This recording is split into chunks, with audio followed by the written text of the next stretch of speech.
Welcome to the How to Be Awesome at Your Job podcast, the show where brilliant professionals share how to sharpen the universal skills required to flourish at work. Enjoy more career fun, wins, meaning, and money with your host, Pete Makaitis.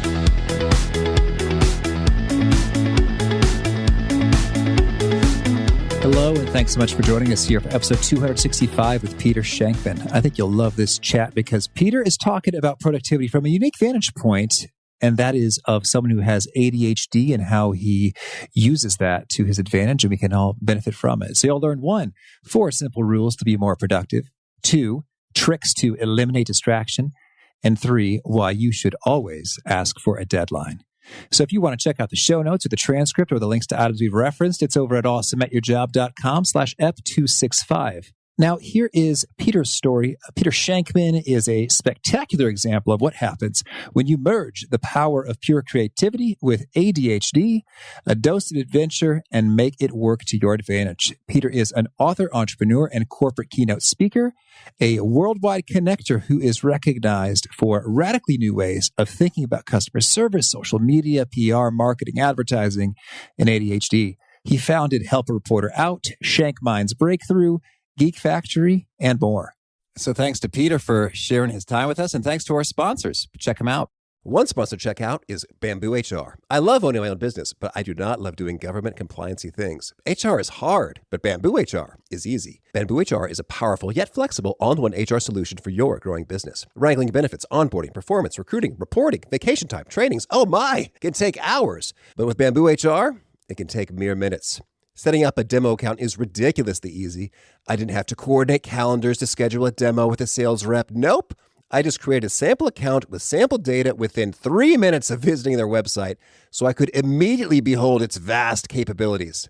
The software is genuinely beautiful in its breadth and simplicity. No wonder 34,000 companies trust Bamboo HR with their HR needs. So reclaim your time and check out the free demo at bamboohr.com/free demo. See for yourself all that Bamboo HR can do and how truly affordable it can be too. That's bamboohr.com/free demo. One more time, bamboohr.com/free demo. One sponsor to check out is EarthBreeze. I recently saw a Netflix documentary that talks about all the plastic that we throw away and we try to recycle, but it doesn't really get recycled. So I've been trying to reduce my plastic, and the most wonderful way that I've been doing so has been skipping those gigantic laundry detergent bottles for EarthBreeze detergent sheets. EarthBreeze detergent comes in super convenient cardboard, plastic-free packaging, so it's much more eco-friendly than your normal detergent. And I love how portable and quick and easy they are, and I save a pretty reasonable amount of time skipping having to carefully pour and measure liquid detergent into the machine by just tossing a quick and easy sheet in there. I personally like their scent-free version, so check out EarthBreeze for an easy way to get clean clothes without the plastic waste and get 40% off with your subscription at earthbreeze.com/awesome. That's earthbreeze.com/awesome. Here is Peter. Peter, thanks so much for joining us here on the How to Be Awesome at Your Job podcast. My pleasure. Good to be here. Well, you have had a fascinating background, which has been fun to learn about as I'm doing my research here. And I want to hear a little bit about some of your history when it comes to publicity stunts and people doing publicity stunts. Can you share maybe one of the most strikingly interesting, outrageously wild publicity stunts that come to mind from your experience there? Well, first of all, I want to say it's really funny to be on a podcast about being awesome at your job, because I've had a total of one job in my entire life, and it lasted 2 years. And when I went to go to my next job, I realized that I just don't play well with others. And so I've been working as an entrepreneur for about almost 20 years now, and it has never once felt like a job. So I think the number one key to being awesome at your job is to do something that you don't actually feel like you're working at. So it's pretty awesome. But I love your podcast, and I'm happy to chat. PR stuff. What can I tell you? I can tell you that, a PR stunt for the sake of a PR stunt is pointless. All the best PR stunts in the world, they do several things. They drive product, right? They drive sales. They increase brand exposure. They increase revenue. You're never going to find a CEO who's a big fan of people who say, you know what, we should do this stunt. Why? It'll be great. It'll go viral. It is. Go viral. It's like, shut up. So it has to be. Remember the if you look at something like the totally spacing on them now, the guy with the abs, Old Spice several years ago, they did these things on Twitter where people would tweet the Old Spice guy, and he'd respond by a video. It cost about $3 a piece to do, generated ridiculous amounts of brand exposure and sales, right? I've had clients, we've done events where we've created massive, massive publicity and massive, massive exposure that has led to sales. Some of the best ones I remember, God, back when domain names cost like $79 a piece, we did one where we offered domains it was a domain service, a domain name company, a TLD, and we offered free domains for one night to protest the fact that they cost $79. They shouldn't. And we broke the internet. It was back in 2000 where it was little. There were still a lot of people on dial-up, and we crashed the Northeast seaboard. It was pretty impressive. But again, great exposure. After the promotion was over, they sold like 40 times the amount of domain names in 2 hours they would normally sell in 3 weeks. So if you're going to do a stunt, at the end of the day, and you're going to present it to your boss, they will look at you as and think you're awesome if you come up with this great idea, but then also tie it into revenue, tie it into why it's important. Okay, well, I'd like to hear any that just failed, bombed, were just silly disasters. I mean, there are tons. You look around. I've screwed up ones. I mean, tons of people screwed up. Let me think of what some great ones that have bombed. I think any stunts that rely on going viral, right? You can't make anything viral. What you could do is make something good, right? So I would suggest that people need to focus on making things good, because you make something viral, that's not going to do that great. The only thing you make viral, as far as I could tell, is H1N1 or some sort of disease. You want to make something good. You want to create something that people say, wow, this is pretty cool to look at. I'm a huge fan of this, and I like this. I trust them. No one believes how great you are anymore if you're the one that has to tell them. It's your goal is to create something that people understand and like and want to use without them saying, oh yeah, I feel like they're marketing to me or selling to me. Understood.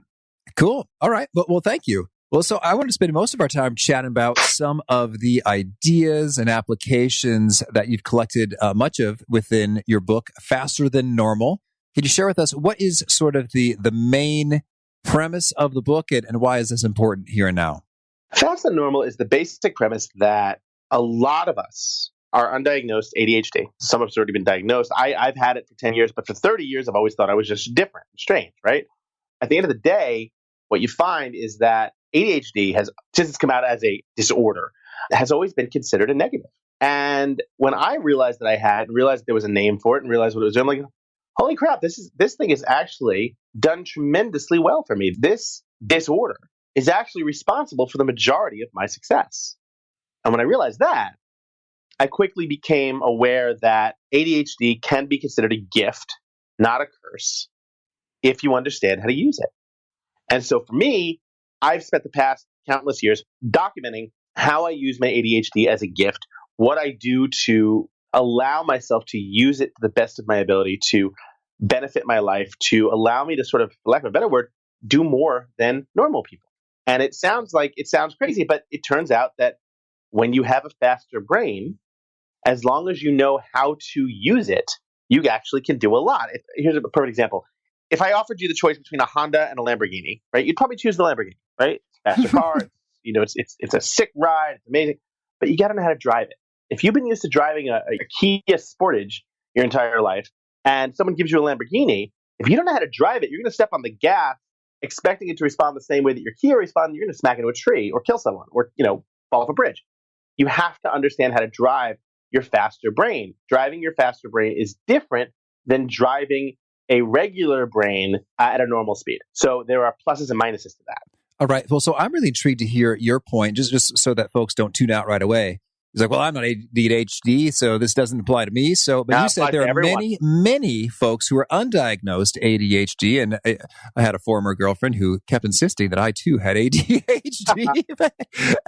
So what might be some of the telltale signs, and what do we do about it if we find ourselves in that camp? Well, I'll take it a step further for your audience. Right. You don't have to have ADHD to appreciate the tools and the sort of life hacks that I use on a regular basis. Awesome. If you can be a normal guy or a normal girl or guy who just wants to get 3 hours a day back in your life, productivity wise. That sounds nice. Very nice. Yeah, the stuff that I do allows me to get about 3 hours worth of productivity back in my life every day. So, and they sound crazy until you realize how beneficial they are. First example, I get up usually around 3:45 in the morning. Okay, 3:45 a.m. 3:45 a.m. And the first reaction of anyone who hears that is, wow, that's crazy. What are you, a farmer? And I get it. It's not normal, but the majority of things I do aren't normal, but they work for me. I get up so early because it is the only time during the day when I don't have to be on my phone or at my computer or doing something with work or focusing on my daughter. I can work out. So I get out of my bed and I either go to the gym, go for a run, or more often than not, lately get on my Peloton bike, which sits literally 6 inches from my bed. I sleep in my gym clothes, which again, that's crazy, but really, what are your gym clothes? Your gym clothes are a pair of shorts and a t-shirt, right? Probably the same thing you'd sleep in anyway, and my socks. So the second I wake up, I throw my sneakers on, I'm dressed. It's kind of hard to talk yourself out of going to the gym when you're already in your gym clothes, right? I have automatic lights that come on. My lights are all Internet of Things. My curtains, my shades, my everything in my apartment is Internet of Things. So I can, the second 3:45 hits, the lights start coming up slowly. So I'm awake, with natural awake lighting, and I'm not. The chance of my going back to sleep are drop massively. Then once I'm up, I get on that Peloton bike. I do like an hour, 2 hours of working out. Well, what that does is that gives you a ridiculous hit of dopamine. Okay, it wakes you up and it gives you that dopamine, which is basically the focus chemical. It's the focus and happy chemical that says, "Hey, you are awake. Let's go kick some ass." Right? It's like runner's high, essentially. You can get the same thing from speaking on stage. You can get the same thing from skydiving. Same thing from illegal drugs. It's that dopamine hit that everyone craves. Well, I am now full of it by 6 a.m. Okay, so now I'm out of the gym. I'm out of the whatever. I go to my closet to get dressed, and my closet has exactly two sides to it, and they're labeled. The first side says office/travel, and it's full of t-shirts and jeans, just like I'm wearing today. The second side says speaking/TV, and it's full of button-down shirts, jackets, and jeans. That's it. My suits, my vests, my sweaters, my nice shoes, all that stuff, my ties, those are all in my daughter's closet in the other room. Because if I had to go into the closet every morning and say, you know what? I wonder what I should wear. Let's see. Look at that sweater. Laura gave me that sweater. I wonder how Laura's doing. I should look her up. Let me check her. It's 3 hours later. I'm naked in the living room on Facebook, and I haven't left the house. Perfect. So you're saying that the key there is because of ADHD. Elimination of choice. Yes. Understood. Okay, cool. And so then now a number of these rituals, it seem like, well, I don't know if you chose to do them as a means of managing in particular your ADHD, because they sound wise just in general. So I want to back up just a little bit though. So you wake up at 3:45 a.m. and what time do you go to bed? Usually around 8:30, 9 o'clock at night. Okay, cool. And here's the thing.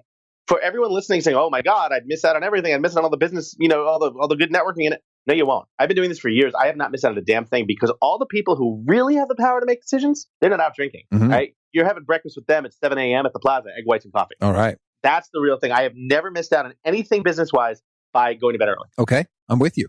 Well, so there we go. So we talked about the elimination of choice in terms of in the closet. A lot of things are elsewhere, and it's labeled. It's so funny. I just labeled my closet because recently because there was all sorts of clutter. It's like we just got to get really clear on what goes where, and that way the clutter goes away. It's like, oh, this is the sweater kind of cubby. All right. Yep. Now I don't got to think about it anymore. That's always where the sweaters are, and so. I dig it. So very cool. Well, so then now you've sort of gone ahead and sort of defined in particular 4 undeniable life rules associated with ADHD that are applicable more broadly. And so what are those? Well, the first one, like I said, is exercise every day. Second one is elimination of choice. The third one is the concept of eating healthy. When you're ADHD, or just when you're, driven, you tend to have 2 speeds and only 2 speeds. My 2 speeds are namaste and I'll cut a bitch.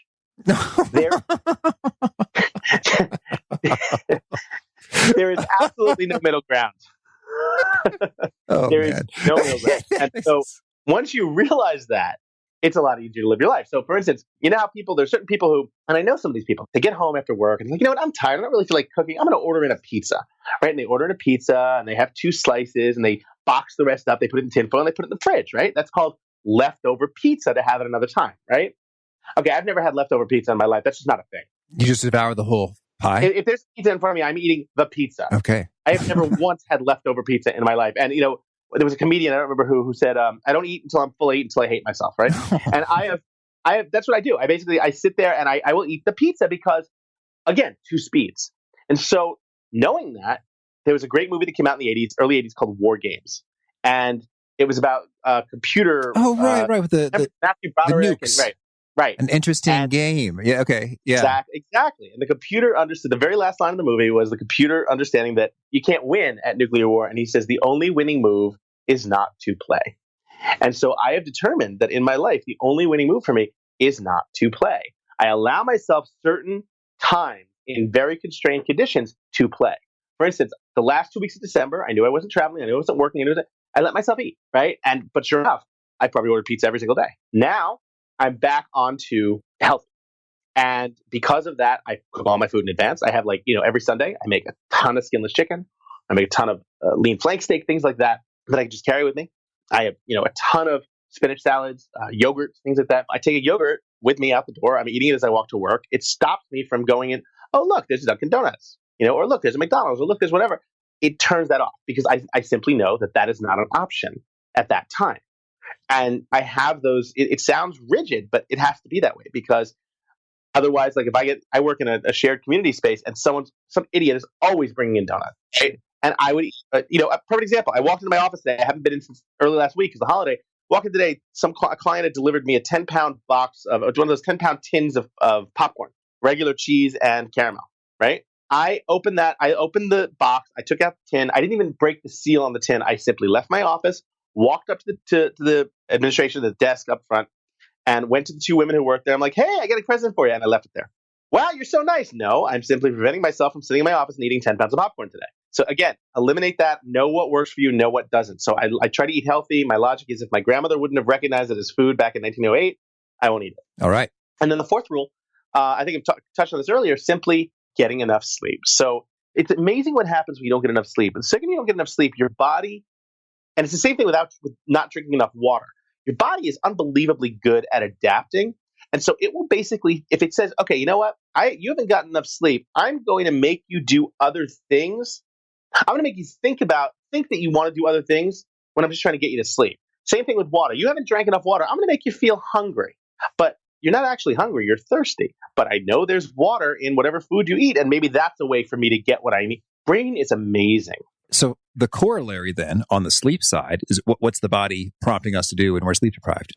It varies. We could do everything from, oh my God, I need 7 more cups of coffee, or I need to take a stimulant, or even just sitting in your office, zoning out, not being anywhere near as productive as you can. Mm-hmm. Okay. Right. And, it's so funny because you have people, oh, I wish I could 8 hours sleep, but I don't have the time. Well, I'm pretty sure that where you live and where I live, the sun orbits the earth or the earth orbits the sun around the same time. Right. Mm-hmm. If you live in one part of New York and I live in another part of New York and you say you don't have the time, but I somehow do have the time, I'm pretty sure the time has nothing to do with it.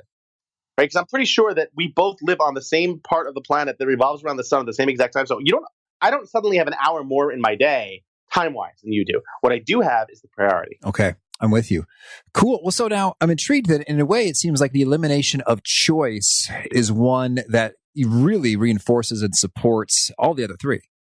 No question about it. And so I'd love to maybe go a little bit deeper then on that. So we talked about the closet and the food. What are some other ways you think professionals could really be enriched by some application of elimination of choice? My desk has my laptop on it. It has my screens on it. And that would be about it. Maybe it has a glass of, a bottle of water.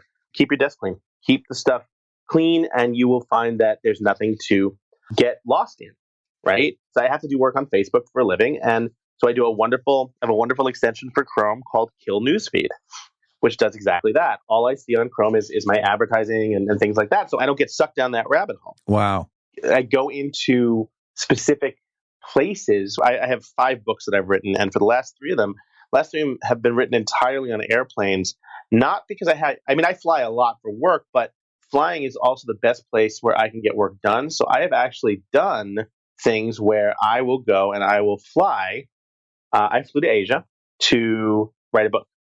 I flew to Asia. I had 2 weeks left on my deadline. I wrote chapters 1 through 5 on the flight out. I landed in Tokyo. I went through immigration. I went back through immigration. I had a cup of coffee at the lounge, got back on the same plane, same seat 2 hours later, wrote chapters 6 through 10 on the 14 hours home, landed 31 hours later with a best-selling book. It sounds crazy, but again, if it works for you, it's not. Well, and I've heard, sort of different variants of that, writing a book. Was it J.K. Rowling, Harry Potter? Got a snazzy hotel. Same thing. Same or exact thing. some others they'll go to a remote cabin or cottage My type basic situation. thing is I need to work. I need to go to a place where I can go into what Cal Newport wrote a book called Deep Work. Right. And the basic premise behind that is exactly that. On my plane, I am in my what I call my zone of focus. Okay, nothing can bother me. I have a flight attendant constantly bringing me water or soda, whatever. It's in-flight internet, which kind of sucks anyway. So I don't have internet. Right. All I have is my laptop, my comfortable seat, a bathroom 30 steps away, and 14 hours to do nothing. I use a wonderful program on the Mac called OMM Writer, which allows you to it shuts down every other program, alert, whatever on your computer as long as you're using it, and only shows you a white screen that you can type on. Okay, interesting. And so that's just for writing. Then it Yep. won't just block out. Really good pair of headphones. I have some great work music, and I just go to town. Let's hear about the work music. What do you sport in there? Oh my God, it varies. It's everything from themes, a lot of theme songs, a lot of movie soundtracks. Right, some great ones from everything from the Book of Eli, which is all instrumental, all the way up to like Rocky, which has some really good, powerful stuff on it. It keeps me going. For me, it's really about listening to having that music play in the background. Studies have shown time after time that music does help your concentration, and it's really about having that. And I have my I love my headphones. Right, I have my Harman Kardon P35s. I think great headphones. And I use everything I have to get what I need to get into the zone I need to be in, the place I need to be in, so I can get everything I need to get done. So with the music, are you deliberately choosing, I'm a little sluggish or sleepy, let's kind of pump it up, versus, I'm a little bit all over the place, let's slow it down? Or is that kind of how you're playing that game? Not necessarily. I mean, I have music. If you go to my work music, it does tend to be a lot less vocals, a lot more instrumental, because if it's vocals, I'll wind up singing along, which might not often help. But it's definitely a lot more instrumental. But yeah, again, it's just music that I love. The kind of, whatever works for you, use.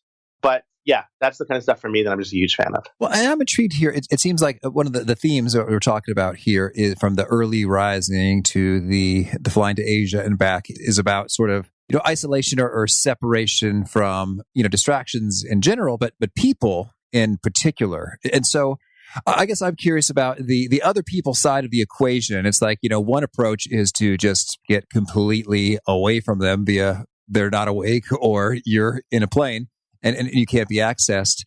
What are some of your other thoughts for how that you manage that area kind of prudently and appropriately? Well, in the respect that, I have a 4-year-old daughter, and when I'm with her, I want to be completely and fully with her, right? I don't want to be looking at my phone. So I'll leave my phone in my room, right? Just go out and play with her.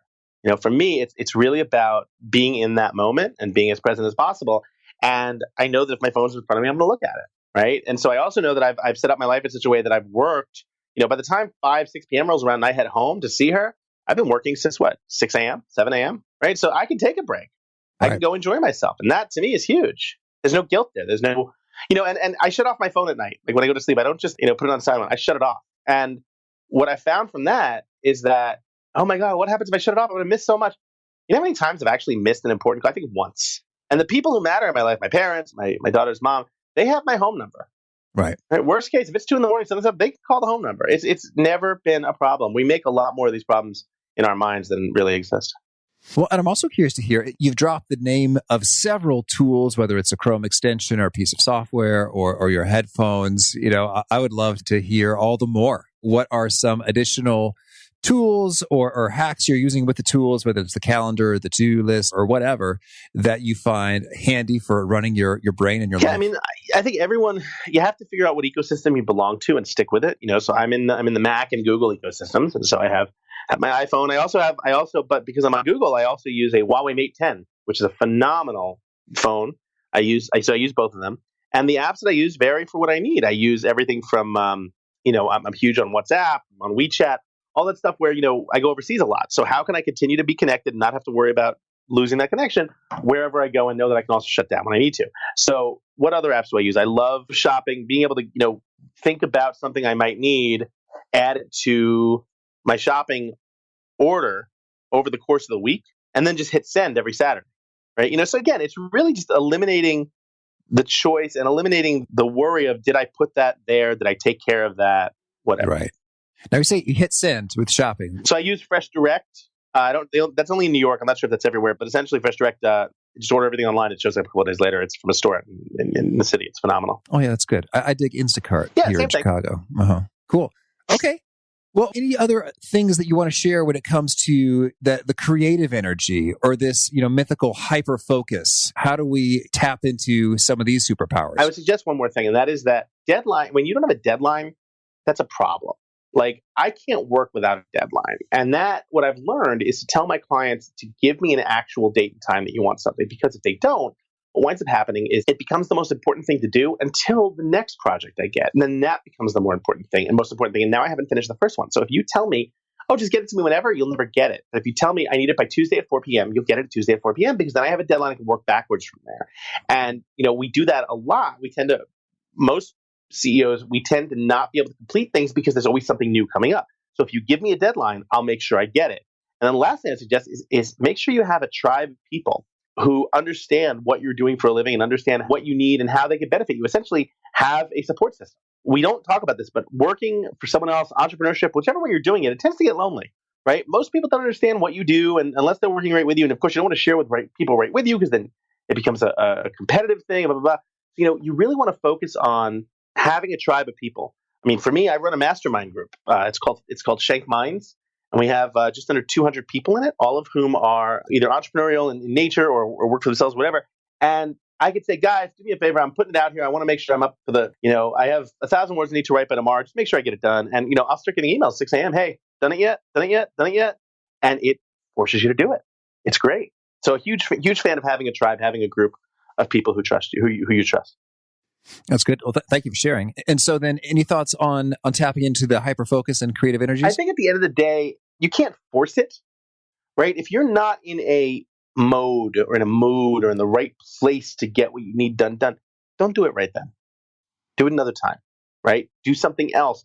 One thing that I've had great success with is doing things that I love first, right? So I'll go for a run or I'll do something, I talk to kids in school all the time and I tell them, look, if you have two subjects of homework, right, math and English, and you love English but hate math, do the English first because you love doing English. That in itself will give you a little bit of a brain chemistry boost that'll let you get through the math. Now, I find that logical on one hand, and then I've got in my other ear, is it Brian Tracy, Eat That Frog, advice associated with procrastination or feeling like a bawling winner who, knocks out the trickiest thing at the beginning of the day and feels momentum.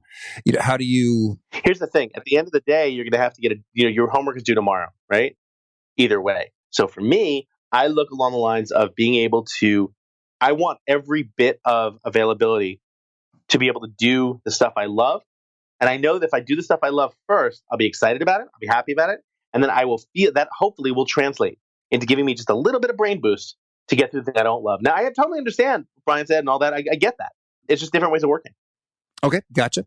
Well, then tell me, anything else you want to make sure to mention before we shift gears and hear about some of your favorite things? No, we're good. I think, at the end of the day, ADHD or just trying to get more out of your day is actually a good thing, as long as you know how to use it. Now, could you share with us a favorite quote, something you find inspiring? A skydiving friend of mine once told this to me. He said, if you can't change the people around you, change the people around you. Oh, okay. I see 2 levels there. Huge fan. Always been a huge fan of that. I'm tracking. All right, cool. And how about a favorite study or experiment or a bit of research? So I used to date a woman who was a neuroscientist, a PhD neuroscientist years ago. And she took me to, she knew that I skydived. And she used to do studies on the brain and things like that. And one day she said, I want to take your blood, just do some tests on you for fun. And she did this test for me on me. She basically took my blood like right before I jumped out of a plane. And then right before, when I woke up the day I was going skydiving, because I have about 500 jumps. And then again, when I came down, she said, yeah, when you woke up, you're pretty much normal, classic ADHD, 25% less monoamine inhibitors, all those things. I have no idea what she meant. And she goes, and then when you landed, you were pretty much a coke addict. She goes, you were about as high as a guy, you're about a molecule away from being a full-fledged junkie. I'm like, intriguing. And so it was sort of that wake-up call that, yeah, this stuff really works and you can use it to your advantage. I found that amazing to me. Getting your brain into that place where it's just supercharged is just such a good thing. Okay, cool. Thank you. And now how about a favorite book? Oh, it's my current favorite book. It's a great book called They Can Kill You, But They Can't Eat You. It's by a woman named Dawn Steele. She was the first female head at Paramount, and she talks all about making it in that industry. And it's a great book when you're looking for inspiration. Now, I've already mentioned several tools, but can you tell us about a a total favorite of yours? I think, like I said, OmWriter is definitely a given. Anything that allows me to work better, faster, quicker without delay. So whether that means not having to talk to people, it could be anything from like an airline app, right? All the way to my Canon camera, which transfers photos from my real camera all the way to my phone, automatically. So I get great Instagram shots, whatever it is. Mm-hmm. How about Text Expander? I'm a huge fan myself. Yeah, love Text Expander. I love, like I said, OmWriter. All those things are great. I use a great one called Jing by TechSmith that allows me to grab, it's a great screenshot program. Oh, right, yeah. So yeah, tons of them out there. Cool. Dropbox, Google Drive, anything that works for you. All right. And is there a particular nugget that you share that you sort of hear quoted back to yourself often? You can't make anything viral, but you can make something good. Okay. And if folks want to learn more or get in touch, where would you point them? My life is at shankman.com. The mastermind is at shankminds.com. And the podcast/book on ADHD is at fasterthannormal.com. Cool. And do you have a final challenge or call to action you'd issue to folks seeking to be awesome at their jobs? If you do nothing else, get up a half an hour earlier. It'll change your life. Awesome. All right. Well, Peter, this has been such a treat. Thank you for sharing and good luck in all of your writing and masterminding and all you're up to. My pleasure. Looking forward to it. Talk soon. Bye-bye. Elimination of choice, a pretty cool idea, tool, concept. And you can kill a news feed with a Chrome extension. That's cool to know. And sometimes I think it's helpful to even just establish a clear rule. Like you're not even going to begin to entertain anything. Like I have a rule in the morning. I do not look at any screen or digital anything until after I've completed a few other sort of non-digital tasks. And that allows my creativity to roam free and do its thing and start in a less stressful, hectic sort of a way. And it even makes it fun when I get to open up the email and see, ooh, what was there? What was there? I've been waiting. It's like a Christmas present sometimes that you waited for, as opposed to just constantly saying, oh, what's up? So then email processing becomes a fun thing as opposed to, well, I've already seen all the really cool, interesting things. And now what remains is the drudgery. So it kind of keeps it a little bit more spicy for me by eliminating that choice. So anyway, works for me. Hope it works for you, some of these approaches and tools. And again, if you want to check out the show notes or the transcript or the links to items we've referenced, it's over at awesomeatyourjob.com/ep265. If you haven't already, I hope you push subscribe. You'll hear from our next guest. It is Jeff Sanders talking about his book, The Free Time Formula. Hope to catch you there, and peace. Thanks for joining us for today's episode. To get the most out of this conversation, visit awesomeatyourjob.com to find today's show notes, transcript, and infographic summary cheat sheet. For more entertaining professional skill sharpening, be sure to subscribe to catch the next episode of How to Be Awesome at Your Job.